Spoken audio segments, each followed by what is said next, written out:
Matthieu chapitre 25. Je lis au nom de Jésus. L'histoire des 10 jeunes filles. Alors le royaume des cieux ressemblera à ceci. 10 jeunes filles prennent leurs lampes et elles sortent pour aller à la rencontre du marié. 5 d'entre elles sont imprudentes et 5 d'entre elles sont sages. Les jeunes filles imprudentes prennent leurs lampes, mais elles n'emportent pas de réserve d'huile. Les jeunes filles sages prennent leurs lampes et elles emportent de l'huile dans des récipients. Le marié ne vient pas tout de suite. Toutes les jeunes filles ont sommeil et elles s'endorment. Au milieu de la nuit, on entend un cri. Voici le marié. Sortez pour aller à sa rencontre. Alors toutes les jeunes filles se réveillent et elles préparent leurs lampes. Les imprudentes disent aux sages, nos lampes s'éteignent, donnez-nous un peu de votre huile. Mais les sages leur répondent, non, il n'y en a pas assez pour nous et pour vous. Allez plutôt chez les commerçants et achetez de l'huile pour vous. Les imprudentes vont donc acheter de l'huile. Mais pendant ce temps, le marié arrive. Les jeunes filles qui sont prêtes entrent avec lui dans la salle du mariage et on ferme la porte. Plus tard, les autres jeunes filles arrivent et elles disent « Seigneur, Seigneur, ouvre-nous la porte !» Mais le marié répond « Je vous le dis, c'est la vérité. Je ne vous connais pas. » Et Jésus ajoute « Restez donc éveillés, parce que vous ne connaissez ni le jour ni l'heure. » L'histoire des 3 serviteurs. Le royaume des cieux ressemble à ceci. Un homme part en voyage. Il appelle ses serviteurs et leur confie ses richesses. Il donne à chacun selon ce qu'il peut faire. Il donne à l'un 500 pièces d'or, à un autre 200, à un troisième 100, et il part. Le serviteur qui a reçu les 500 pièces d'or s'en va tout de suite faire du commerce avec cet argent. Et il gagne encore 500 pièces d'or. Celui qui a reçu les 200 pièces d'or fait la même chose et il gagne encore 200 pièces d'or.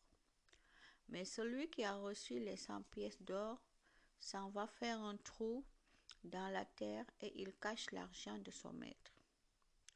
Longtemps après, le maître de ses serviteurs revient. Il leur demande ce qu'ils ont fait avec cet argent.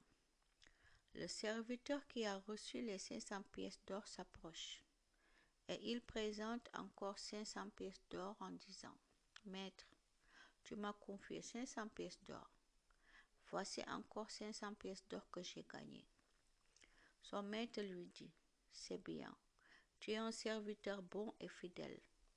Tu as été fidèle pour une petite chose. Je vais donc te confier beaucoup de choses. Viens et réjouis-toi avec moi. » Le serviteur qui a reçu les 200 pièces d'or s'approche et il dit « Maître, tu m'as confié 200 pièces d'or.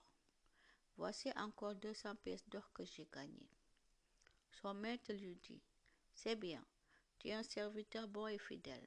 Tu as été fidèle pour une petite chose. Je vais donc te confier beaucoup de choses. Viens et réjouis-toi avec moi. » Enfin, celui qui a reçu les 100 pièces d'or s'approche et il dit « Maître, je le savais, tu es un homme dur. Tu récoltes ce que tu n'as pas semé.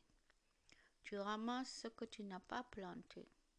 J'ai eu peur et je suis allé cacher tes pièces d'or dans la terre. Les voici.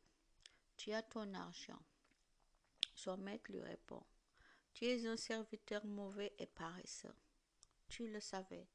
Je récolte ce que je n'ai pas semé. Je ramasse ce que je n'ai pas planté. Donc, tu devais mettre mon argent à la banque. De cette façon, à mon retour, je pouvais reprendre l'argent avec les intérêts. Enlevez-lui donc les 100 pièces d'or. Donnez-les à celui qui a 1000 pièces d'or. Oui, celui qui a quelque chose, on lui donnera encore plus, et il aura beaucoup plus. Mais celui qui n'a rien, on lui enlèvera même le peu de choses qu'il a. Et ce serviteur inutile, jetez-le dehors dans la nuit. Là, il pleurera et il grincera des dents. Le Fils de l'homme viendra juger le monde. Quand le Fils de l'homme viendra dans sa gloire avec tous ses anges, il s'assoira sur son siège de roi tout-puissant.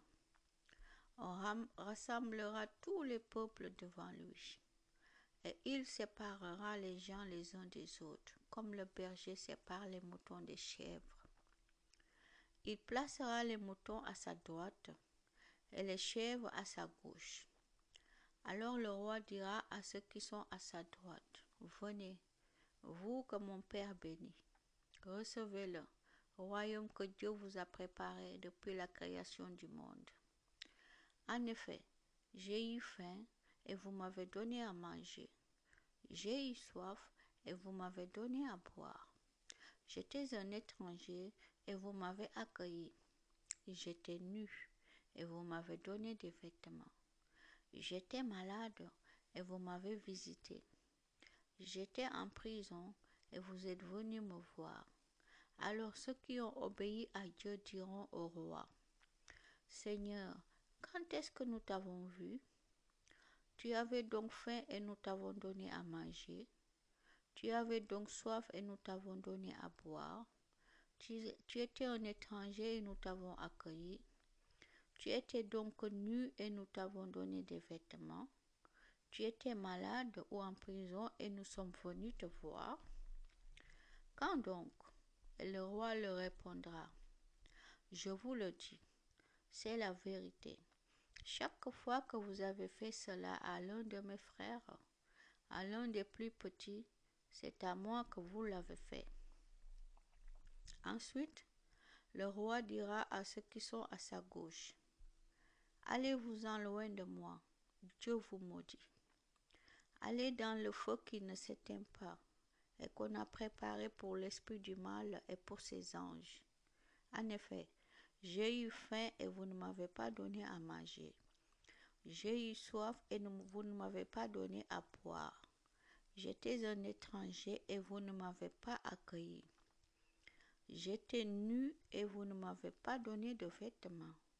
J'étais malade et en prison et vous ne m'avez pas visité. » Alors eux aussi diront au roi, « Seigneur, quand est-ce que nous t'avons vu? Tu avais donc faim et soif.